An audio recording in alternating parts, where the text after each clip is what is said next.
২৪-এর গণঅভ্যুত্থানে মানবতাবিরোধী অপরাধের মামলায় শেখ হাসিনার রায় ১৭ নভেম্বর। রায়ের দিন ঘোষণাকে কেন্দ্র করে অনলাইনে ঢাকা লকডাউন কর্মসূচি ঘোষণা করেছিল কার্যক্রম নিষিদ্ধ হওয়া আওয়ামী লীগ।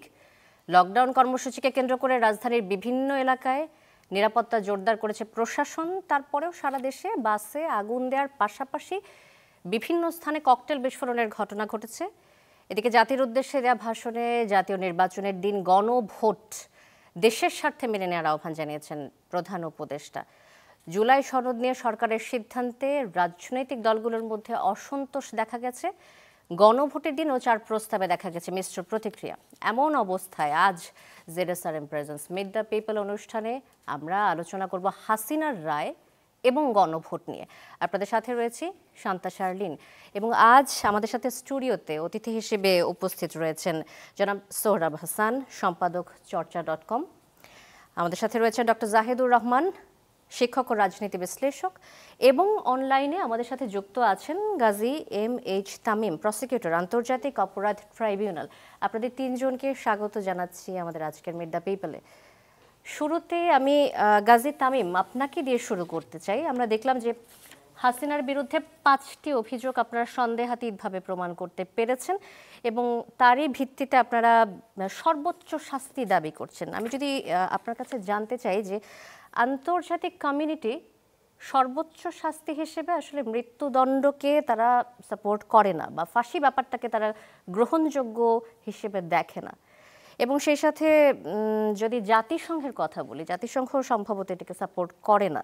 তো প্রসিকিউশন থেকে সর্বোচ্চ শাস্তি বলতে আপনারা আসলে কি বোঝাচ্ছেন? সর্বোচ্চ শাস্তি বলতে কি মৃত্যু কারাদণ্ডকে বলছেন, নাকি যাবজ্জীবন কারাদণ্ড বলছেন, নাকি ফাঁসিকে আপনারা দাবি করছেন? কোন জিনিসটি দাবি করছেন আসলে? জি, ধন্যবাদ আপনাকে। চ্যানেল 24 এর সকল দর্শককে আসসালামু আলাইকুম। যে আপনারা জানেন যে জুলাই গণঅভ্যুত্থানের পরে যে পুনর্গঠিত আন্তর্জাতিক অপরাধ ট্রাইব্যুনালটি শুরু হলো, সেখানে প্রসিকিউশন টিম, ইনভেস্টিগেশন এজেন্সি এবং ট্রাইব্যুনালের জাজেস সবকিছুই নতুন করে সাজানো হলো। কিন্তু আইনটি 1973 সালে যে আইনটি করা হয়েছিল, সেই আইন এবং সেই ট্রাইব্যুনালেই বিচারটা হচ্ছে। শুধুমাত্র 2024-এর গণঅভ্যুত্থানের পরে একটা অ্যামেন্ডমেন্ট হয়েছে আইনে, সেটি হলো যে গত 14 বছরে এই ট্রাইব্যুনালে যে বিচারগুলো হয়েছে, সেখানে জাজমেন্টে বলা হয়েছিল যে যদিও এটা ইন্টারন্যাশনাল ট্রাইব্যুনাল, তবে এটা একটা ডোমেস্টিক ট্রাইব্যুনাল হওয়াতে ইন্টারন্যাশনাল ল এখানে অ্যাপ্লিকেবল হবে না। 24-এর গণঅভ্যুত্থানে এই অংশটি অ্যামেন্ডমেন্ট করে বলা হলো যে না, রোম স্ট্যাটিউট এবং ইন্টারন্যাশনাল ট্রাইব্যুনাল এবং কোর্টসে ইন্টারন্যাশনাল লয়ের যে ডেফিনেশন আছে, এই ট্রাইব্যুনালে সেই ডেফিনেশনস এবং সেই প্রসিডিউরটাই ব্যবহার করা হবে। তারই ভিত্তিতে আমরা এই ট্রাইব্যুনালে যাত্রা শুরু করলাম। ইনভেস্টিগেশন হলো, আমরা মামলা ফাইল করলাম, মামলার তদন্ত হলো, সাক্ষ্য গ্রহণ হলো, যুক্তিতর্ক উপস্থাপন হলো, আমরা আসামিদের কল রেকর্ড গুলো, ডকুমেন্টারি এভিডেন্স গুলো লাইভ সম্প্রচার করলাম, জাতিকে জানালাম। এইভাবে বিচারটি সম্পন্ন হলো এবং আপনারা সকলেই জানেন যে আগামী 17 নভেম্বর এই মামলার অর্থাৎ পুনর্গঠিত ট্রাইব্যুনালের প্রথম রায় হতে যাচ্ছে। প্রসিকিউশন মনে করে যে এটি এমন একটি মামলা যেখানে প্রসিকিউশন মেইনলি ডকুমেন্টারি এভিডেন্সের ভিত্তিতে এই মামলাটি উপস্থাপন করেছে। যে সকল সাক্ষ্য ট্রাইব্যুনাল উপস্থাপিত হয়েছে, বিশেষ করে মৌখিক সাক্ষী, তারা মূলত ওই ডকুমেন্টারি এভিডেন্সকেই বেস করে বা তাদের ডকুমেন্টারি এভিডেন্সকেই উপস্থাপন করার জন্য মৌখিক সাক্ষী হিসাবে তারা জবানবন্দি প্রদান করেছেন। আসামিদের ভয়েস রেকর্ড, তারা যে সকল আমার গাজী তামিম, আমার প্রশ্নটি ছিল যে আপনারা আসলে কি শাস্তি দাবি করছেন? সর্বোচ্চ শাস্তি বলতে কি বোঝাচ্ছেন? আপনি জানেন যে বাংলাদেশের আইনে সর্বোচ্চ শাস্তি মৃত্যুদণ্ড আছে, ইন্ডিয়াতে আছে, আমাদের সাবকন্টিনেন্টে আছে, ইভেন USA তেও আছে। এই বাংলাদেশের এই ট্রাইব্যুনালে ইতিমধ্যে 57টি রায়ে প্রায় 3 শতাধিক মৃত্যুদণ্ড দিয়েছেন। এখন আমাদের এই ট্রাইব্যুনালে আমরা এই আইনে পরিষ্কার করে বলা আছে 2টি শাস্তির কথা। একটি হলো, যদি এই আইনে অপরাধ প্রমাণিত হয় তবে শাস্তি হবে মৃত্যুদণ্ড। পরের সেন্টেন্সে বলা আছে যে এর বাইরেও ট্রাইব্যুনাল মনে করলে গ্র্যাভিটি অফ দি অফেন্স, অপরাধের নৃশংসতা মনে করে এছাড়া অন্যান্য শাস্তি প্রদান করতে পারবে। তার মানে হলো যে চাইলে যার বিরুদ্ধে অভিযোগ কম তাকে শাস্তি কিছুটা কমিয়ে আমৃত্যু অথবা যাবজ্জীবন বা বিভিন্ন মেয়াদে, অথবা চাইলে যেটি এর আগে ট্রাইব্যুনাল করেছেন সেটি হলো যে মৃত্যুদণ্ডের পরেও সেটিকে জনসম্মুখে ফায়ার স্কোয়াড বা অন্য কোনো ভাবে মৃত্যুদণ্ড কার্যকর। সেক্ষেত্রে গাজী তামিম, আপনারা সর্বোচ্চ শাস্তি হিসেবে আমি ধরে নিচ্ছি আপনার কথার মৃত্যুদণ্ড চেয়েছি। জি, আপনারা মৃত্যুদণ্ড চেয়েছেন। আমার প্রশ্নটি ছিল যে যদি মৃত্যুদণ্ড হয়, 10 সেকেন্ডে বলছি। আরেকটা জিনিস আমরা চেয়েছি এই আইনের অধীনে, সেটি হলো এই আসামিদের সকল সম্পত্তি বাজেয়াপ্ত করে যে সকল ভিকটিম এবং শহীদ আহতরা এখনো এদেশে আছে তাদের পরিবারকে হস্তান্তর করার জন্য আমরা আবেদন করেছি। জি, আমার প্রশ্নটি ছিল যে আপনারা যদি সর্বোচ্চ শাস্তি হিসেবে মৃত্যুদণ্ড আশা করে থাকেন এবং রায় যদি সেটি হয়, আন্তর্জাতিক কমিউনিটি এটা কিভাবে দেখবে?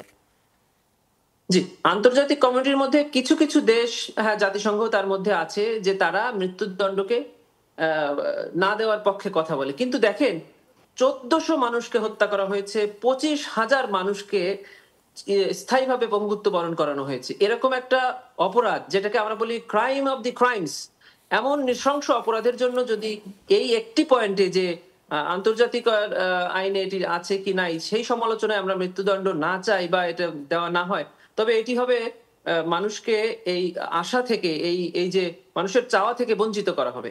আমরা মনে করি যে আন্তর্জাতিক সংস্থা, আন্তর্জাতিক কমিটি এটাকে মেনে নিবে, কারণ এখানে নৃশংসতা, এদেশের মানুষের কালচার, এদেশের মানুষের অপরাধ প্রবণতা, এটা সাধারণ আইনে বা আন্তর্জাতিক আইনের সাথে সামঞ্জস্যপূর্ণ নয়। এখানের মানুষ অপরাধ প্রবণ হয়, এখানে মানুষ এই ধরনের অপরাধ সচরাচর ঘটে।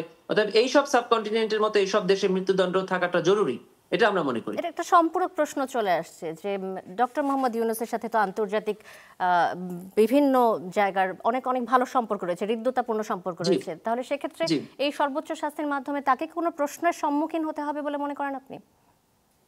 আসলে এটা আমি মনে করি না, কারণ শুধু শুধু এটা না, এখানে আরো অনেক অনেক এভিডেন্স আমাদের কাছে আছে, বা ওনারাও দেখাতে পারবেন যে শুধু বাংলাদেশ না, আমাদের এখানে সাবকন্টিনেন্টের বেশিরভাগ দেশগুলোতেই এখনো মৃত্যুদণ্ড বহাল আছে।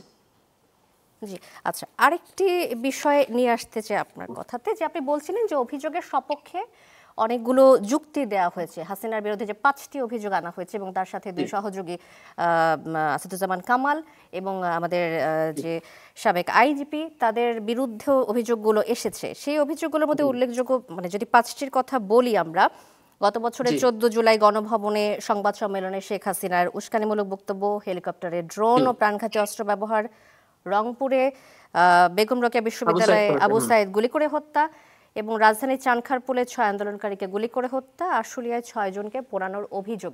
এর পক্ষে আপনারা কি কি যুক্তি তুলে ধরেছেন? জি, আমি প্রথমেই বলেছি যে এটা একটা ডকুমেন্ট বেসড মামলা। আমরা প্রথমেই 14 তারিখে উনি যে গণভবনের সংবাদ সম্মেলন করে বললেন যে কোটা কি রাজাকারের নাতিপুতি এবং রাজাকারের বাচ্চারা পাবে নাকি মুক্তিযোদ্ধার বাচ্চারা পাবে, এরপরে সারা দেশে মানুষ ফুঁসে উঠলো।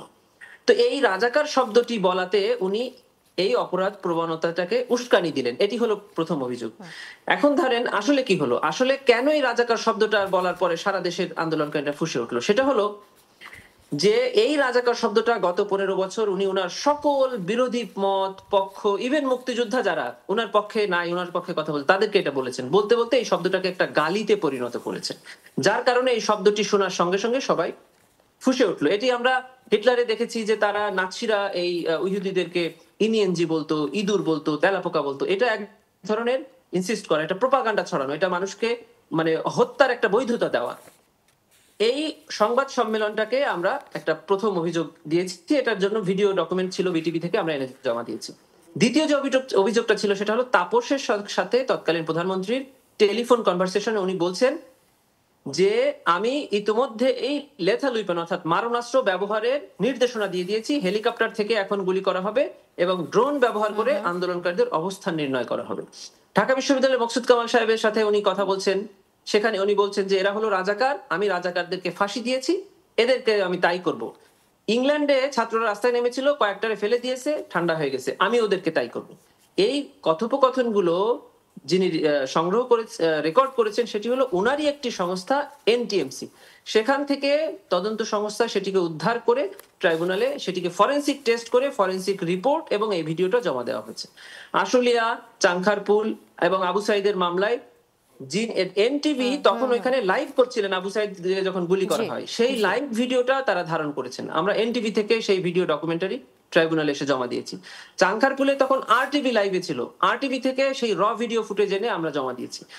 এই যে ডকুমেন্ট গুলো আমরা জমা দিয়েছি, এখানে আমরা বলতে চাইছি এর কোনো কিছুই একজন সাক্ষী দেখে এসে মুখে বললো কেউ জানে না পৃথিবীর, সেরকম না।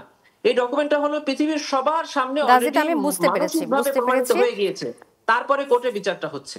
জি, আমি এবার আমাদের স্টুডিওর গেস্টের কাছে আসতে চাইবো। জনাব সোহরাব হোসেন শুনছিলেন, গাজী তামিম, সোহরাব হাসান আপনি শুনছিলেন যে গাজী তামিম বলছিলেন এই মামলার বিষয়ে।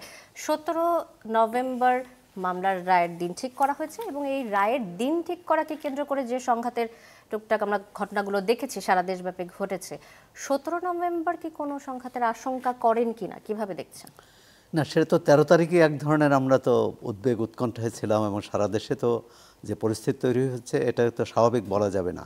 তার আগে গাজী তামিম যে বললেন যে উনি তো রাষ্ট্রপক্ষের আইনজীবী হিসেবে তার আর্গুমেন্ট বা তার যুক্তি তুলে ধরেছেন, কিন্তু বিবাদী পক্ষের যে আইনজীবী তিনি কিন্তু বলেছেন যে আমি মনে করি, আমার বিশ্বাস, আমি মনে করি যে রাষ্ট্রপক্ষ যথেষ্ট তথ্য প্রমাণ হাজির করতে পারেনি, আমার আসামি খালাস পাবে। সুতরাং এখনও কিন্তু আদালতের এখতিয়ারের বিষয়। কিন্তু গাজী তামিম এমনভাবে বললেন যে এটি রায় হয়ে গেছে, কিন্তু রায়টা কিন্তু হয়নি। আমরা রায় হওয়ার পরেই কিন্তু তিনি যে যুক্তিটা দিলেন সেটা কিন্তু রায় হওয়ার পরে যে এই কারণ। আর আমরা তো এর মধ্যে এটাও দেখলাম যে ঢাকার একজন পুলিশ, সম্ভবত একজন পুলিশ কর্মকর্তা, তিনি এই আজকের ঘটনায় গতকাল এরকম কথা বললেন যে দেখামাত্র গুলি। হ্যাঁ, এখন দেখামাত্র গুলি, এটা দিয়ে কি তাকে এই অপরাধেই করা যাবে যে এই কথা বলার অর্থ হচ্ছে তার মৃত্যুদণ্ড হবে? তা আমি জানি না যে এটা আইনি বিষয়ে গাজী তামিম এবং তার টিম ভালো বলতে পারবেন। তবে আদালত এমন যে আমাদের একটাই কথা যে ন্যায় বিচার পায়। যারা অপরাধ করেছে অবশ্যই তাদের বিচার হতে হবে। আওয়ামী লীগ আমলে যুদ্ধাপরাধের দায়ে যারা অভিযুক্ত ছিলেন, যাদের বিচার হয়েছে, মৃত্যুদণ্ড হয়েছে, সেটা নিয়ে কিন্তু আজকে কথা উঠছে, সেটা নিয়ে প্রশ্ন উঠছে, সেটা চ্যালেঞ্জও করেছে অনেকে। একজন মৃত্যুদণ্ডপ্রাপ্ত তিনি কিন্তু এই সরকারের আমলে তিনি খালাস পেয়েছেন। সুতরাং এমন বিচার না হোক যে ভবিষ্যতে সরকার বদল হলে সেটা নিয়ে আবার প্রশ্ন উঠবে, সেটা আবার চ্যালেঞ্জ হবে এবং সেটা বাতিল হবে। আমরা ন্যায় বিচার চাই, অপরাধী যিনিই করুন তিনি শাস্তি পান, এটাই হচ্ছে আইনের শাসনের পূর্ব শর্ত। ধন্যবাদ জনাব সোহরাব হাসান। আমি আরেকবার গাজী তামিমের কাছে যেতে চাইবো যে উনি যেটা বলছিলেন সেই প্রসঙ্গ ধরে বলতে চাই, দেখা মাত্র গুলি, এই ধরনের কথায় আসলে ন্যায় বিচার প্রতিষ্ঠার দিকে কি আমরা যেতে পারছি? জি, সুন্দর প্রশ্ন করেছেন। আমি খুব মিস করছি যে আপনাদের স্টুডিওতে আজকে আসতে পারলে ভালোই হতো, ওনাদের সামনাসামনি উত্তরটা দিতে পারতাম। যেটা উনি বলছেন সেটা হলো, এরকম একটা উস্কানি মূলক কথাবার্তা বললেই শুধু অপরাধ হবে না, এটা রেজাল্টটা কি হয়েছে এটা দেখতে হবে। আমরা দেখতে পেলাম যে প্রধানমন্ত্রী 18 তারিখে বললেন যে লেথাল উইপন অর্থাৎ মারণাস্ত্র ব্যবহারের নির্দেশ দিয়েছি। এরপরে আমরা কি দেখতে পেলাম? এরপরে 18 এবং 19 সারা দেশব্যাপী হিউজ ম্যাসাকার দেখতে পেলাম, যেটা 17 বা 16 তারিখে ওইভাবে হয়নি। এইটা হলো রেজাল্ট। তারপরে আমরা কি দেখলাম? হাসপাতালে গিয়ে আমাদের ইনভেস্টিগেশন অফিসাররা চাইনিজ রাইফেলের বুলেট পেল এবং ডাক্তাররা এসে ট্রাইব্যুনালে সাক্ষ্য দিয়ে বলল যে আমাদের কাছে 18, 19, 20 তারিখে যে রোগীগুলো আসছে তাদের শরীরে বেশিরভাগই লেথাল ওয়েপনের আঘাত ছিল, মাথার খুলি বের হয়ে গিয়েছিল, শরীরের বিভিন্ন অঙ্গ প্রত্যঙ্গে অজস্র গুলি ছিল। এখনো ট্রাইব্যুনালে বিভিন্ন সাক্ষ্য দিয়ে গেছে যার শরীরে 4 থেকে 500 করে গুলি এখনো আছে কিন্তু বেঁচে আছে। এরকম রেজাল্ট যখন আমরা দেখতে পেলাম যে উনি যে ইনস্টিগেটিং বক্তব্য দিয়েছেন তার ফলশ্রুতিতেই এই রেজাল্টটা সারা দেশে হয়েছে, তখন সেটাকেই অপরাধ হিসেবে গণ্য হবে। আর যিনি বলেছেন, উনি বলছেন, আমি যতটুকু শুনেছি যে সশস্ত্র বা সন্ত্রাসীরা যদি অস্ত্র ব্যবহার করে তার বিরুদ্ধে গুলি হবে। আর এখানে বলেছিলেন যে শুট অ্যাট সাইট হবে, দেখা মাত্র গুলি। এটা হলো প্রপোর্শনেট টু দি পার্টিজ, মানে যিনি আন্দোলন করছেন তার হাতে কি ছিল? তার হাতে যদি লাঠি থাকে তাহলে পুলিশ অবশ্যই লাঠির চেয়ে বেশি কিছু ব্যবহার করতে পারবে না। আন্দোলনকারীর হাতে যদি ইট থাকে অথবা যদি খালি হাত থাকে পুলিশ অবশ্যই তার উপরে ইট বা লাঠি ব্যবহার করতে পারবে না। আন্দোলনকারী যদি চাইনিজ রাইফেল নিয়ে আসে তখনই কেবল পুলিশ তার উপরে গুলি করতে পারবে। আমরা দেখেছি আবু সাইদের হাতে সামান্য একটি লাঠি ছিল এবং সে দুহাত প্রসারিত করে রেখেছিল মানুষের সামনে। আমি আবু সাইদের সহযোদ্ধাদের কাছ থেকে শুনেছি সে দুহাত প্রসারিত করে রেখেছিল পুলিশ যেন পেছনে তার সহযোদ্ধাদের কাছে না যায়, কিন্তু ঠান্ডা মাথায় খুব নিকট থেকে আবু সাইদকে গুলি করে হত্যা করা হয়েছে। ঠিক সারা দেশে এভাবেই হত্যা করা হয়েছে। জি গাজী তামিম, ধন্যবাদ আপনাকে।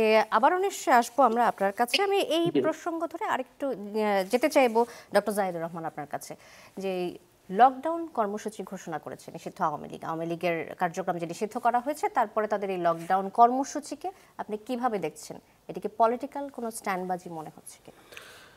পলিটিক্যাল স্ট্যান্ডবাজি কিছুটা তো বটেই।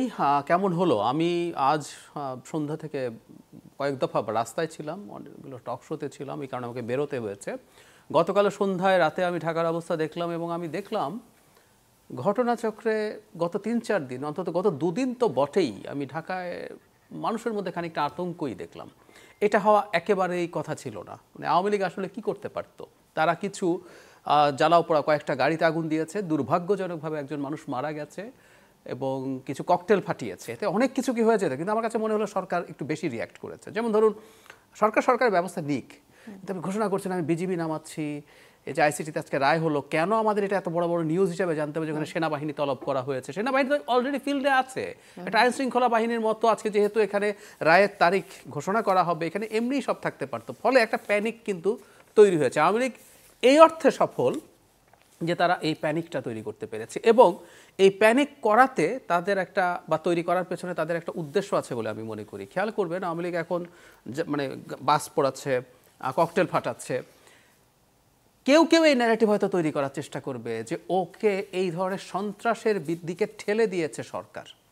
কি অর্থে? আওয়ামী লীগের তো বিচার হবে, আমরা আওয়ামী লীগের বিচার চাই। আওয়ামী লীগকে আমাদের দাবি হচ্ছে আইসিটিতে এই বিচার আওয়ামী লীগের করা উচিত, যে সংগঠন হিসেবে আওয়ামী লীগ মানবতা বিরোধী অপরাধে যুক্ত আছে কিনা। আমি জানি না কোনো অগ্রগতি আছে কিনা, কিন্তু ভিজিবলি আমরা দেখিনি যে বিচারটা শুরু হয়েছে। কিন্তু আওয়ামী লীগ তার কর্মকাণ্ড পালন করতে পারছে না একটা সরকারের নির্বাহী আদেশে। সন্ত্রাস দমন আইন 2009-এ একটা সংশোধনী এনে তার কর্মসূচি নিষিদ্ধ করা হয়েছে, যে কারণে সে এখন কোনো রাজনৈতিক কর্মসূচি পালন করতে পারে না, এবং সে নির্বাচনেও পার্টিসিপেট করতে পারবে না বিকজ অফ দ্যাট। যদি এমন হতো, আইসিটিতে মামলা হলো এবং সেখানে রাষ্ট্রপক্ষ চাইলো যে আমরা ওর কর্মকাণ্ড স্থগিতাদেশ চাই, তাহলে বলা যেত যে এটা একটা বিচারিক প্রক্রিয়ায় এটা হয়েছে। কিন্তু এটা যেহেতু এক্সিকিউটিভ অর্ডারে, কিছুদিন আগে হিউম্যান রাইটস ওয়াচও কিন্তু এটাকে উল্লেখ করে এই নিষেধাজ্ঞা প্রত্যাহারের কথা বলেছে। তো যেটা বলছিলাম, তো কেউ কেউ এই ন্যারেটিভ তৈরির চেষ্টা করবেন যে আওয়ামী লীগের নিয়মিত কর্মকাণ্ড পালন করতে না দেওয়ার কারণে এই ধরনের সন্ত্রাসী কর্মকাণ্ড করছে, সুতরাং তাকে। আপনি কি বলছেন যে নিয়মিত কর্মকাণ্ড পালন করতে দেওয়া উচিত, যেন আগের মতো পরিস্থিতি না হয়? সবাই, আমি উচিত বলছি না, আমি বলছি কেউ কেউ এই ন্যারেটিভ তৈরি করবেন, এখন এইটা নিয়েই সামনে যাবেন। আওয়ামী লীগ আসলে সব সন্ত্রাসী কর্মকাণ্ড করছে পরিকল্পিতভাবে এই ন্যারেটিভটাকে অ্যাস্টাবলিশ করার জন্য। ফলে অন্তত আন্তর্জাতিক চাপ তো আছে। ইভেন যে জাতিসংঘের কথা আমরা আজকে যে বলছি, যে শেখ হাসিনার বিরুদ্ধে আসলে জাতিসংঘের মানবাধিকার হাইকমিশনের যে রিপোর্ট, মানে ওখানে ক্যাটাগরিক্যালি বলা হয়েছে ওনার পরিকল্পনায়, ওনার কোঅর্ডিনেশনে, ওনার নেতৃত্বে এই ঘটনাগুলো ঘটানো হয়েছে। খুবই গুরুত্বপূর্ণ, এবং তাদের কাছে প্রচুর ডকুমেন্টও আছে, তারা সরকারকে দিত, এই রিপোর্টে লেখা আছে, দিচ্ছে না কারণ আমাদের মৃত্যুদণ্ড আছে এবং আমরা ইন অ্যাবসেন্সিয়া বিচার করছি, তার অনুপস্থিতিতে বিচার করছি। কিন্তু সেখানেও আওয়ামী লীগ নিষিদ্ধের বিরুদ্ধে তাদের অবস্থান আছে। সো আন্তর্জাতিক একটা চাপ আছে, সো সেই কারণেই সম্ভবত আওয়ামী লীগ এই কাজগুলো করছে। জি, ধন্যবাদ ডক্টর জাহিদুর রহমান। আমরা আরেকবার ছোট্ট করে একটু গাজী তামিমের কাছে জানতে চাইবো একটি বিষয়, যে আওয়ামী লীগের পক্ষ থেকে জাতিসংঘে অভিযোগ দেওয়া হয়েছে যে এই বিচারের প্রক্রিয়াটা সঠিকভাবে হচ্ছে না। এই বিষয়ে আপনার কি মন্তব্য, যে আসলে কি প্রক্রিয়া সঠিকভাবে হচ্ছে কিনা, এই বিষয়ে কি বলার রয়েছে? যে আমি শুরুতেই আপনাকে বলেছি যে বিচারটি আসলে মানুষের অন্তরে অনেক আগেই হয়ে গিয়েছে। 5ই আগস্টের পরে যখন এই ঘটনার ভিডিওগুলো আপনাদের মতো গণমাধ্যমের মাধ্যমে সারা দেশের মানুষ, সারা পৃথিবীর মানুষ দেখেছে, আবু সাইদের বুকে গুলির দৃশ্য যখন মানুষ দেখেছে, চাংখারপুলে 10 বছরের আনাসের বুকে গুলির দৃশ্য যখন মানুষ দেখেছে, আশুলিয়ায় লাশ পোড়ানোর দৃশ্য মানুষ দেখেছে, এবং সর্বশেষ এই তার লেথাল উইপন ব্যবহার করার ভয়েস রেকর্ড যখন মানুষ শুনেছে, বিবিসি যখন এটাকে তাদের মতো করে বিশেষজ্ঞর মতামত প্রকাশ করেছে যে হ্যাঁ এটা তার ভয়েস, ওইটা মানুষের অন্তরে অলরেডি সে বিচার হয়ে গিয়েছে। আমরা যেটা করছি সেটা হলো একটা জুডিশিয়াল প্রসেস দিচ্ছি মানুষকে, যে হ্যাঁ এটা জুডিশিয়াল প্রসেসে বিচারটা হচ্ছে। মানুষের অন্তরে এই জুলাই গণ অভ্যুত্থানের সংগঠিত মানবতা বিরোধী অপরাধের বিচার মানুষের অন্তরে অনেক আগেই হয়ে গিয়েছে। আপনি যেটা বলছেন যে এটা এখন প্রমাণ করবে, আমরা এই যে ট্রাইব্যুনালে উনি কেবল যেটা বলছিলেন ডক্টর জাহেদ সাহেব, যে অর্গানাইজেশন হিসেবে আওয়ামী লীগের বিচার করা, অর্গানাইজেশন হিসেবে তাদের বিরুদ্ধে অলরেডি ইনভেস্টিগেশন শুরু হয়েছে, কিন্তু অর্গানাইজেশন হিসেবে ওনাদেরকে বিচার করতে গেলে সারা দেশের একটা চিত্র ওনাদের তুলে ধরতে হবে, যে আওয়ামী লীগ সাংগঠনিক সিদ্ধান্ত নিয়ে দেশের প্রত্যেকটি অঞ্চলে তাদের দলীয় কর্মীকে নির্দেশ দিয়ে এই অপরাধগুলো সংগঠন করেছেন এটা, কিন্তু এভিডেন্স তো আনতে হবে, এজন্য একটু সময় সাপেক্ষ। জি, ধন্যবাদ গাজী এম এইচ তামিম। আমাদের নিষিদ্ধ করাটা কিভাবে নিচ্ছেন একজন আইনজীবী হিসেবে? আন্তর্জাতিক অপরাধ ট্রাইব্যুনালে একজন আইনজীবী হিসেবে নির্বাহী আদেশে কোনো সংগঠনকে নিষিদ্ধ করার কি সমর্থনযোগ্য? কর্মকাণ্ড, একটি রাজনৈতিক দলের কর্মকাণ্ড নিষিদ্ধ করা আর তাকে আমরা এই প্রশ্নের উত্তরটা নেব গাজী এম এইচ তামিমের কাছ থেকে। আমরা একটা ছোট্ট ব্রেক নিয়ে ফেরত আসছি কিছুক্ষণের মধ্যে। দর্শক, ZSRM প্রেজেন্স মিট দ্য পিপলে নিচ্ছে একটা বিরতি, ফিরে আসছি একটু পরে।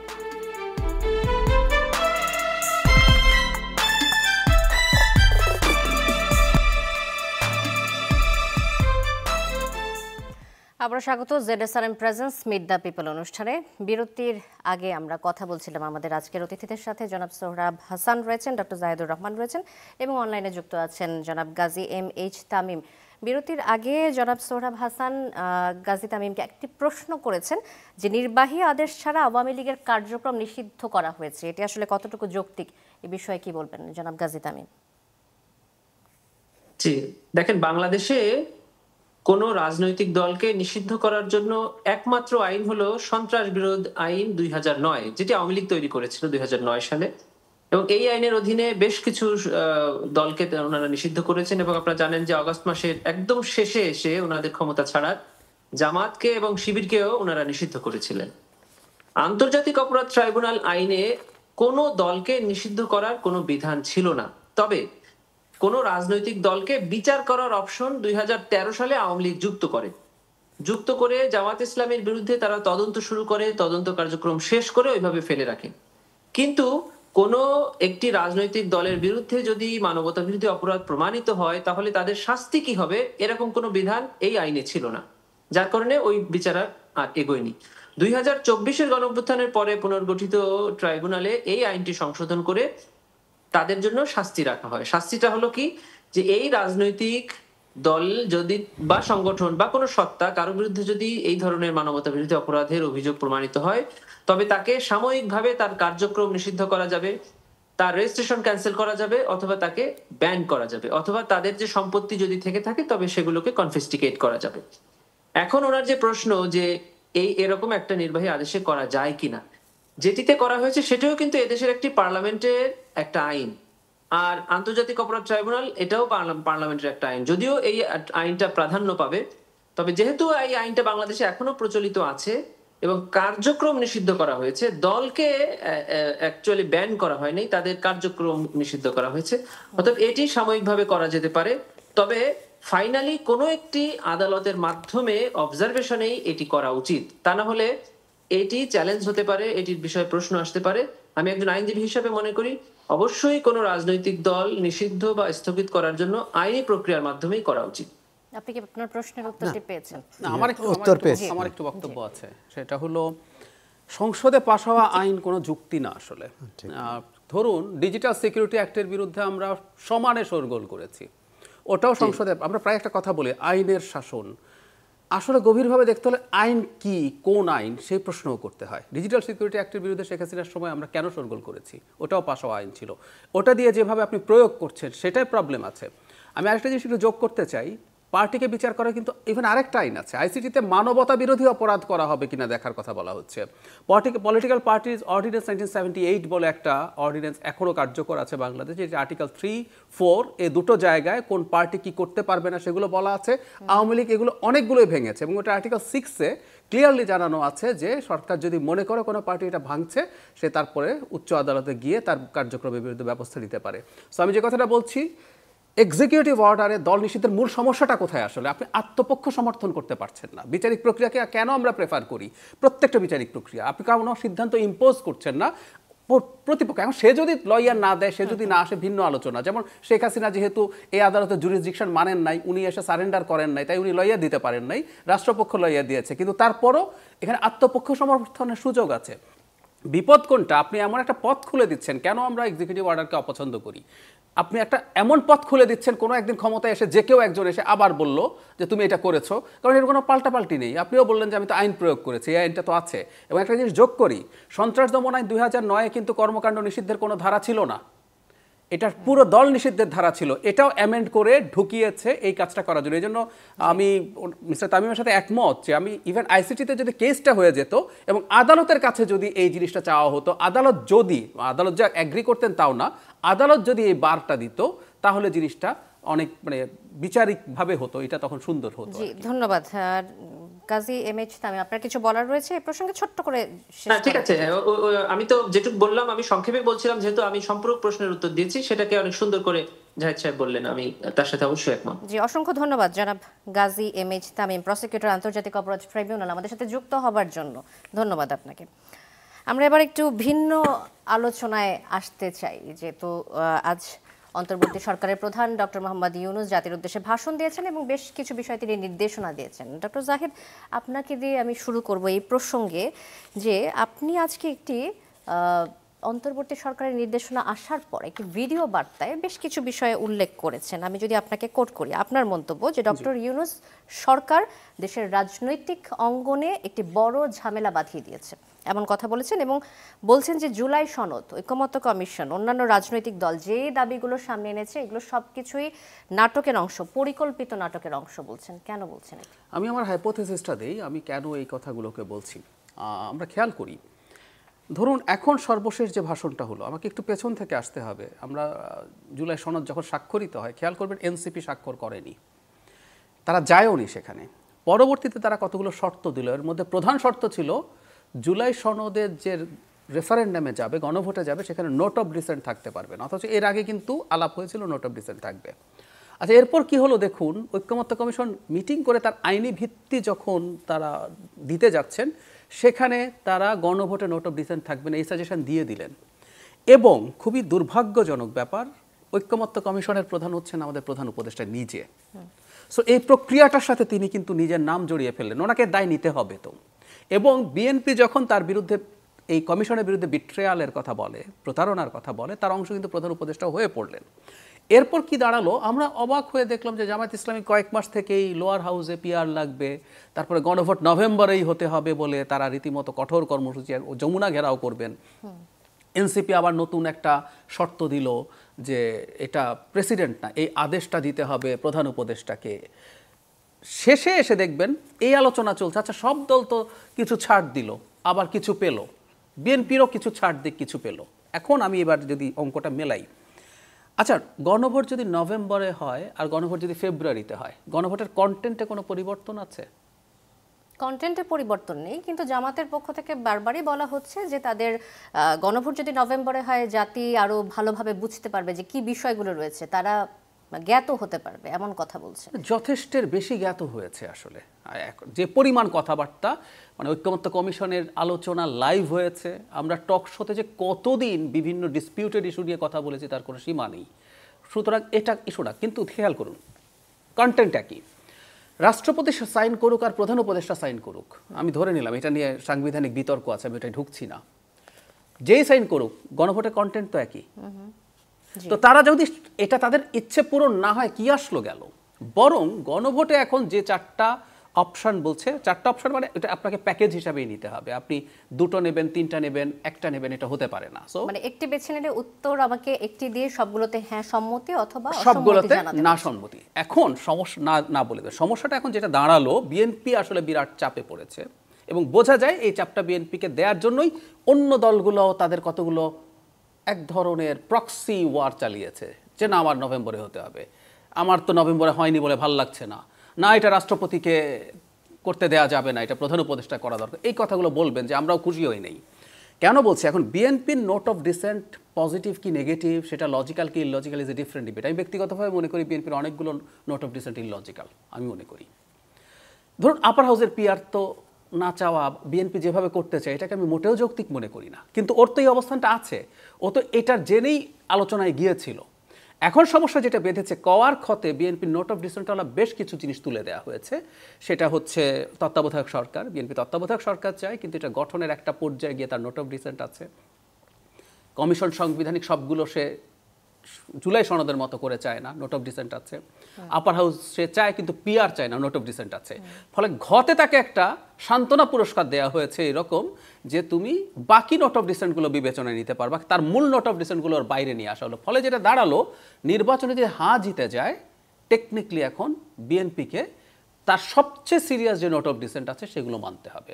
এই যে বিএনপির ওপরে চাপিয়ে দেওয়া হলো, এটার পার্ট হিসেবে ঐক্যমত্য কমিশন, সরকার এবং দুটো অন্তত রাজনৈতিক দল এনসিপি এবং জামায়াতে ইসলামী তার পার্ট হয়ে কাজ করেছে, আমার এই ঘটনা দেখে মনে হয় আর কি। ধন্যবাদ ডক্টর জাহিদুর রহমান। এই প্রসঙ্গে কি বলবেন জনাব সোহরাব? একটা কথা একটু যোগ করে রাখি, আমার পয়েন্টটা কিন্তু এইরকম যে যে জিনিসগুলো ঐক্যমত্য কমিশনে হয়েছে, যে যে জিনিসগুলোর উপর নোট অফ ডিসেন্ট তুলে নিয়েছে, সেগুলো ভালো হতে পারে, এটা ডিফারেন্ট ডিবেট। কিন্তু যে প্রসেসে আপনি এটাকে করতে চাইছেন, চাপিয়ে দিতে চাইছেন, এই প্রসেসটা আমাদের রাজনৈতিক যে কালচার আছে সেটার জন্য ক্ষতিকর, সেটা বলতে চাই। আসলে কি বিএনপিকে চাপের মুখে ফেলছে কিনা জনাব সোহরাব হাসান? সবাই সবাইকে চাপের মধ্যে ফেলতে চেয়েছে, কে কতটা পেরেছে সেটা পরীক্ষা নিরীক্ষার বিষয়। কারণ একটা মনস্তাত্ত্বিক লড়াই চলছে গত জুলাই সনদ সই হওয়ার আগ থেকে। জুলাই সনদ যেদিন সই হয় তার আগের দিনও নিশ্চিত ছিল না জামাত ইসলামী যাবে। সুতরাং আমরা দৃশ্যের সামনে মানে কি বলে দৃশ্যমান যে আলোচনাগুলো দেখি, রাজনৈতিক নেতাদের বক্তৃতা বিবৃতি দেখি, এর পিছনের রহস্য, পিছনের কি আছে, কোনটি কাজ করেছে এটা আমরা জানি না। তবে আমার দৃঢ় বিশ্বাস যে সরকার অন্তত এই 3 দলের নেতাদের সাথে এই সর্বশেষ প্রধান উপদেষ্টার ভাষণের আগে আলোচনা করেছেন। সেটা আনুষ্ঠানিক আলোচনা তো হয়নি, এবং রাজনৈতিক দলগুলোকে আলোচনার সময় দিয়েছিল। এখন এখানে আমরা যদি বলি যে অমুক দলকে সুবিধা করতে অমুক দলকে, সেটা কিন্তু বোধহয় একটু অবিচার হবে সরকারের প্রতি। সরকার পুরো বিষয়টাই এমনভাবে পরিধিটা বাড়িয়েছে, সংস্কার, নির্বাচন, গণভোট ইত্যাদি, যেটা একটা লেজগোবরে করে ফেলছে। একটা সুশৃঙ্খলভাবে কিছু করতে পারেনি। এখন এর জন্য রাজনৈতিক দলগুলো কতটা দায়ী, সরকার কতটা দায়ী, ঐকমত্য কমিশন কতটা দায়ী। যেমন ডক্টর জাহিদ যথার্থই বলেছেন, ঐকমত্য কমিশন হচ্ছে প্রধান উপদেষ্টার নেতৃত্বে। তিনি আবার এটা বিবেচনা করেন। তিনি যখন কমিশন যখন দিয়েছে, এটা তো সরকারের সিদ্ধান্ত, এটা ধরে নিতে হবে। তাহলে তার উচিত ছিল এখানে তিনি কমিশন থেকে বিযুক্ত হয়ে সরকার প্রধান হিসেবে সিদ্ধান্ত নেওয়া। এখন যখন ঐকমত্য কমিশন সুপারিশ করেছে, এটা কিন্তু প্রধান উপদেষ্টার সুপারিশ অথবা কমিশন প্রধানের সুপারিশ। আবার সরকার যখন সেখানে কিছু রদবদল করেছে, তখন নিজের সুপারিশকেই আবার রদবদল করলেন।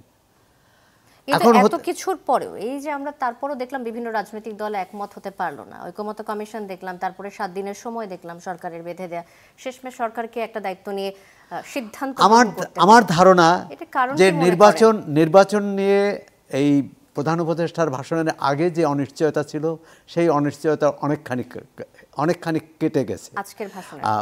রাজনৈতিক দলগুলোর প্রতিক্রিয়ায় দেখবেন তারা সবাই বিরোধিতা করছে, কেউ নিন্দাও করেছে, কিন্তু চরম কথা কেউ বলেনি, যেটা গতকাল পর্যন্ত বলেছে, এই দাবি না মানলে আমরা থাকবো না, আমরা সরকারকে সহযোগিতা করব না। কিন্তু আজকে বিএনপি, জামাত ইসলামী, এমনকি এনসিপি, অন্তত বিএনপি ও জামাত ইসলামের ভাষার মধ্যে এক ধরনের মারপ্যাচ আছে। 5 দফা দাবি জামাতের এবং 8টি সমমনা দল জামাত সহ তাদের 5 দফা দাবি নিয়ে যে তারা নামছে, সেটি তো এখনো এটা তাদের রাজনৈতিক শক্তি দেখিয়েছে। যেহেতু আওয়ামী লীগ মাঠে নেই, তার কার্যক্রম নিষিদ্ধ, বিএনপিকে মাঠে অপ্রতিদ্বন্দ্বী ভাবা হয়। বিএনপি যে অপ্রতিদ্বন্দ্বী নয়, এটা তারা প্রমাণ করতে চাইছে এই নিয়মিত সভা সমাবেশ, এমনকি এই যেসব বিষয়ে এখন তারা দাবি করেছে, এই দাবিগুলো মিটে গেলেও কিন্তু তারা নতুন দাবি নিয়ে আসবে। কারণ তারা মনে করে মাঠ দখলে রাখলে নির্বাচনের সুবিধা হবে, 2-2.5 মাস পর নির্বাচন। আমি এটার সাথে জুলাই সনদের এই যে বিতর্ককে আমি এক করে দেখতে চাই না।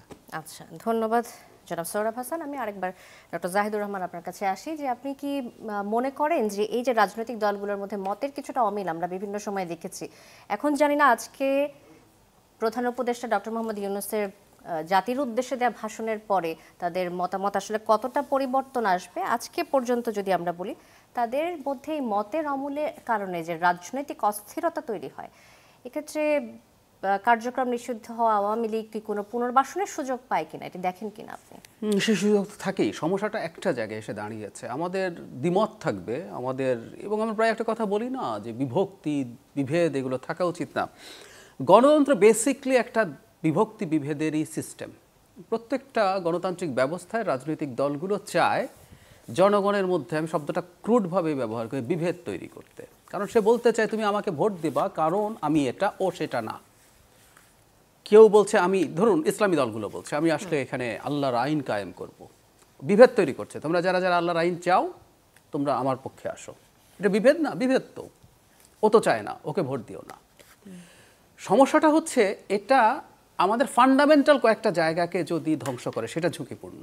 যাবতীয় বিভেদের পরও একটা জায়গায় একমত হতে হবে যে আমাদের একটা নির্বাচন হবে, নির্বাচনী ব্যবস্থার মাধ্যমে ক্ষমতার পরিবর্তন হবে। স্পেসিফিক্যালি বলেন কোন কোন বিভেদ, একটু উদাহরণ দিয়ে। এই যে বলছি যে একটা জায়গায় বিভেদ থাকা চলবে না। ধরুন ভারতে, আমি একটু ভারতের উদাহরণে যাই। বিজেপি একটা ফ্যাসিস্ট দল, সে মারাত্মক বিভেদের রাজনীতি করে। সে ধর্মের কে সামনে এনে হিন্দুত্ববাদ, ঠিক ধর্মও না, এটা একটা আরেকটা কালচারাল ইস্যু, এনে সে বিভেদ তৈরি করে। কিন্তু খেয়াল করবেন ভারতে একটা জায়গায় এমনকি বিজেপিও একমত যে এখানে নির্বাচন হবে, নির্বাচনে আমি যদি পরাজিত হই সেটা মেনে নেব। কেন্দ্রে বিজেপি ক্ষমতায় থাকা অবস্থায় বহু রাজ্যে বিজেপি পরাজিত হচ্ছে। আমাদের পাশের রাজ্যে মানে নরেন্দ্র মোদী তার জান দেওয়ার পরও খুবই বাজেভাবে হেরেছেন মমতা ব্যানার্জি তৃণমূল কংগ্রেসের সাথে, উনি এটা মেনে নিয়েছেন। গত নির্বাচনে, আগের নির্বাচনের তুলনায় যথেষ্ট কম সিট পেয়েছে বিজেপি এবং তার জোট। হতে পারে আগামীবারও তিনি আরো কম বা হেরেই গেলেন, উনি কিন্তু এটা মেনে নেবেন। সো বিভেদ কয়েকটা জায়গায় থাকা যাবে না। আমাদের সমস্যা যেটা দাঁড়িয়েছে, দলগুলোর মধ্যে এখন নির্বাচন প্রশ্নেই বিভেদ তৈরি হয়ে গেছে। খেয়াল করবেন কিছুদিন আগে রাস্তায় একটা জনসভা হলো 8 দলের, সেখানে তারা বলেছেন মানে 26 সালে যদি নির্বাচন দেখতে চাও তাহলে আগে আইনি ভিত্তি লাগবে। এখনও তারা এই বক্তব্যটা দিচ্ছেন রেটরিকলি। তার মানে এই জিনিসকে আসলে প্রশ্নবিদ্ধ আমরা করতে শুরু করেছি। নির্বাচন হতে দেব না, হওয়া যাবে না, এই যে এই জায়গার বিভেদটা প্রবলেম্যাটিক। এবং আমরা যতই এই জামায়াত এবং সমমনা 8 দল তারা কি এই কথা আসলে বলতে পারেন কিনা বা ইখতিয়ার রাখেন কিনা যে নির্বাচন হতে দেব না, এরকম কথা তাদের বলা উচিত কিনা? আমি একটু রেটরিকলি দেখতে চাই এগুলো, যে একেবারে তারা রাজনৈতিক দলগুলো এটাও মানতে হবে যে তারা মুখে যা বলেন সবসময় সব ধরতে হবে না, এটাই নিয়ম। যেমন ধরুন জামায়াতে ইসলামী যার প্রতিক্রিয়া জানিয়েছে এটা পছন্দ করছে না একই দিনে গণভোট হওয়া, আমি খুব মনে করি জামায়াতে ইসলামী will be very happy what exactly happened.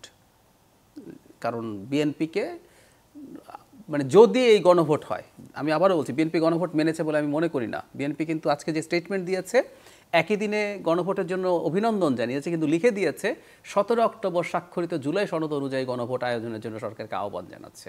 তার মানে ডক্টর ইউনূস যা করেছেন আজকের ভাষণে সেটাও মানছে না। তারপরও যদি ওই গণভোটটা হয়, ডক্টর ইউনূস যেটা বলেছেন, সেটা কিন্তু জামায়াতে ইসলামী সম্ভবত অ্যাগ্রি করবে, কিন্তু সে ওই চাপটা কন্টিনিউয়াসলি জায়গা রাখবে। কারণ হচ্ছে সরকারের সিদ্ধান্তে সে খুশি হয়ে গেছে, জামাত খুশি হয়ে গেছে, এনসিপি খুশি হয়ে গেছে, আরেকজন খুশি হয় নাই, তখন মনে হবে আপনি আসলে এই পক্ষে দাঁড়িয়ে কাজটা করছেন। So it's all about politics. উনি দেখারও চেষ্টা করুন আমি আসলে খুশি না। আচ্ছা, ধন্যবাদ ডক্টর জাহিদুর রহমান। আমি সোহরাব হাসান আপনার কাছে আরেকবার আসবো। যে গণভোটে যে 4টি প্রস্তাবের কথা বলা হয়েছে এবং হ্যানার ভোটের জন্য বলা হয়েছে, একটি হ্যানা ভোট দিয়ে, একটি প্রশ্নের হ্যানা দিয়ে নির্বাচন করা হবে, গণভোটের উত্তর কি আসতে যাচ্ছে।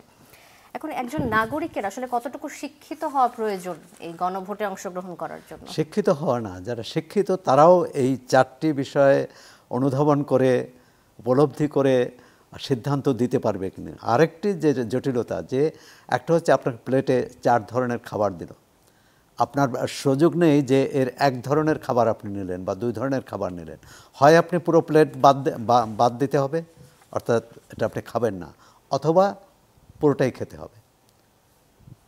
সুতরাং একটা জটিলতা তো তৈরি হয়েছে। আর আমাদের এখানে গণভোট, যে গণভোটগুলোর উদাহরণ, এখন যদি সেটাই অনুসরণ করা হয় তাহলে কিন্তু আরও বিপদ সামনে। জিয়াউর রহমানের সময় যে গণভোট হয়েছে, সেই গণভোটে 20% লোক উপস্থিতি থাকলে সেটাকে 80% দেখানো হয়েছে, 85% দেখানো হয়েছে। এরশাদের সময় যে গণভোট হয়েছে সেটা 15% উপস্থিতি থাকলে সেটাকে 75% দেখানো হয়েছে। এই যে মানে প্রশাসনিক এক ধরনের শেখ হাসিনার আমরা এই 18 নির্বাচন নিয়ে যে অভিযোগ করি, এই অভিযোগ এই কারচুপি বা এই জালিয়াতি যে শুধু ওই নির্বাচনে তা না, ওই নির্বাচনে ব্যাপকভাবে হয়েছে, এবং জাতীয় সংসদ নির্বাচনে গণভোটে আমরা 91 গণভোট ছাড়া অন্য যে দুটি গণভোট সেটা হচ্ছে সংবিধান স্থগিত করে 2 সামরিক শাসক যে ক্ষমতায় এসেছেন তাদের সেই ক্ষমতা বৈধতা দেওয়ার জন্য। আর এখন যেটা আমি বিএনপির ওই অবস্থানকে সমর্থন করি যে জাতীয় সংসদে এই জুলাই সনদের ভিত্তিতে জাতীয় সংসদে আইন পাশ হবে, তারপর সেটি যদি রাষ্ট্র কাঠামোর বড় ধরনের পরিবর্তন হয় সেটা গণভোটে যাবে। কিন্তু আগে গণভোট করে তারপর জাতীয় সংসদ, তাহলে জাতীয় সংসদ কি করবে? তাতে গণভোটের ভিত্তিতেই তো রাষ্ট্র পরিচালিত হতে পারে আগামী 5 বছর। জাতীয় সংসদ দরকার নেই। গণভোটে যে বিষয়গুলো নিয়ে আসছে এটি সাধারণ মানুষের কাছে পৌঁছে দেওয়ার ক্ষেত্রে কি প্রক্রিয়া হতে পারে বলে আপনি মনে করেন? খুবই কঠিন। পৌঁছে দেওয়ার ক্ষেত্রে সরকারের দায়িত্ব। রাজনৈতিক দলগুলোর চাইতে পারে, যারা গণভোটের ব্যাপারে সোচ্চার ছিল তারা জনগণকে বোঝাবে। কিন্তু আপনি দেখুন আমাদের এখানে ভোট হয় কিসে? ভোট হয় মার্কায়, মানে প্রতীকে এবং দলে। প্রার্থীও কিন্তু অনেক সময় পিছনে থাকে, দেখে যে কোন প্রতীকে ভোট দেবে, কোন দলে ভোট দেবে। এখানে তো কোনো দল নেই। এবং জাতীয় সংসদ নির্বাচনে প্রার্থী থাকেন, প্রার্থী নিজে তার পক্ষে ভোট আনার জন্য ভোটারদের কাছে যান, নিয়ে আসেন, কর্মীরা যান। এখানে কে যাবেন? এবং আরও যে বিপদ সেটা হচ্ছে যদি এই গণভোটে 50% কম উপস্থিতি থাকে, আইনগতভাবে হয়তো সেটি বৈধতা পাবে, কিন্তু নৈতিকভাবে সেটা বৈধতা পাবে না। কিন্তু নৈতিকভাবে সেটা প্রশ্নবিদ্ধ হবে। কারণ এত বড় গণ অভ্যুত্থানের পর সেই গণ অভ্যুত্থানের আকাঙ্ক্ষাই তো ধারণ করা হয়েছে জুলাই সনদে, এটাই বলা হচ্ছে। সেখানে যদি 50% কম উপস্থিতি থাকে, এবং আমি জানি না যে কোনো রাজনৈতিক দল এই নিশ্চয়তা দিতে পারবে কিনা যে 50%-এর বেশি ভোট পড়বে।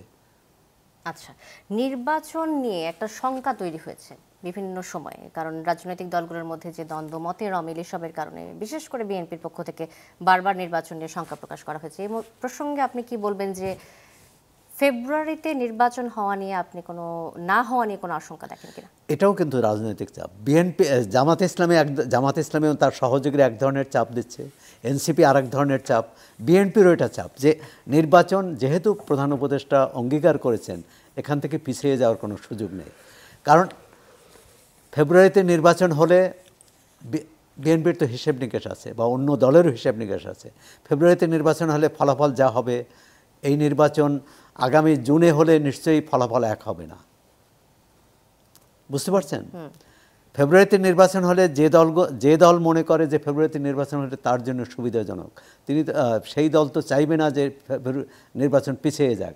আর যে দল মনে করে যে ফেব্রুয়ারিতে নির্বাচন হলে বা ফেব্রুয়ারির পরে নির্বাচন হলে তার জন্য সুবিধাজনক, সে চাইবে যে ফেব্রুয়ারিতে না হোক। আচ্ছা, ধন্যবাদ জনাব সোহরাব হাসান। ডক্টর জাহিদুর রহমান, একই প্রশ্ন আপনার কাছে। আমি প্রথম আমার জবাবটা দিয়ে রাখি, কিন্তু শঙ্কা আছে কি হতে পারে সেটাও বলবো। আমি মনে করি নির্বাচন হতেই হবে। কেন সেটা পরে আসছে, কিন্তু সৌরভ ভাই যেটা বললেন, মানে ডক্টর ইউনূস চেয়েছেন বলেই যে হবে, নট নেসেসারিলি। উনি একাধিকবার বলেছেন আওয়ামী লীগকে উনি নিষিদ্ধ করছেন না।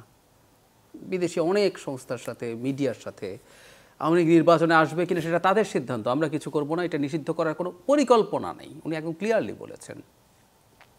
কিন্তু শেষ পর্যন্ত একটা আন্দোলনের মতো তৈরি হলো। জনাব হাসনাত আবদুল্লাহ গেলেন, পরে এনসিপি গেল, জামাত সহ পরে শাহবাগ অবরোধ করলো এবং উনি ওনার সিদ্ধান্ত থেকে সরে আসলেন। এখন ধরে নিলাম যে ধরনের একটা মুভমেন্টকে করা শুরু করলো, ডক্টর ইউনূসের প্রতি চাপ তৈরি করলো, তাহলে কি উনি সরে আসবেন না? উনি চাইছেন, বারবার নির্বাচন চাইছেন, ওনার সদিচ্ছা আছে, সেটা ঠিক আছে। আচ্ছা, এবার আমার জবাবটা বলছি, এই ধরনের চেষ্টা হবে না তা বলছি না, হতেও পারে, কিন্তু এগুলো কোনো সাকসেসফুল হবে না।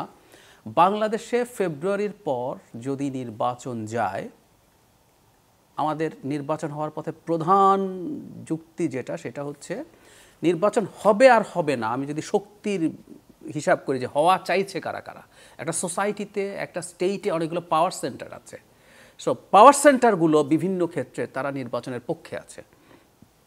বিপক্ষে যদি কেউ যেতে চায় সেটা খুব শক্তিশালী না। তার চাইতে জরুরি কথা হচ্ছে, যদি কোনোভাবে এই পারসেপশন মানুষের মধ্যে যায়। অলরেডি কিন্তু শঙ্কা মানুষ দেখা হলেই বলে নির্বাচনকে হচ্ছে কিনা। যদি এটা নিশ্চিত হয় যে ফেব্রুয়ারিতে নির্বাচন হবে না, আমাদের অর্থনীতি একেবারে কলাপস করবে। আমি প্রচুর মানুষের সাথে কথা বলি, সাধারণ মানুষের অবস্থাও ভালো না।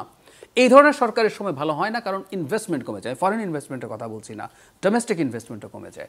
তারা দাঁতে দাঁত চেপে অপেক্ষা করছে নির্বাচন হবে এবং একটা স্টেবল পলিটিক্যাল গভর্নমেন্ট আসবে। এটা যদি না হয়, অর্থনীতির এমন অবস্থা হবে এই ক্ষমতা নিয়ে কেউ চালাতে পারবে না। সুতরাং কেউ যারা ক্ষমতা নিতে চাইতে পারে, এবং সেটা তো নিশ্চয়ই কোনো রেগুলার সরকার না, নির্বাচন পেছানো মানে আইদার ডক্টর ইউনূসের সরকার কন্টিনিউ করবে, অথবা তিনি সরে গিয়ে আরেকটা সরকার আসবে, অথবা সামরিক শাসন আসবে, কিছু একটা। এনারা দেশ চালাতে পারবেন বলে মনে হয় না। সেই কারণে আমি মনে করি ইন্টারভেনশন হওয়ার সুযোগ খুবই কম।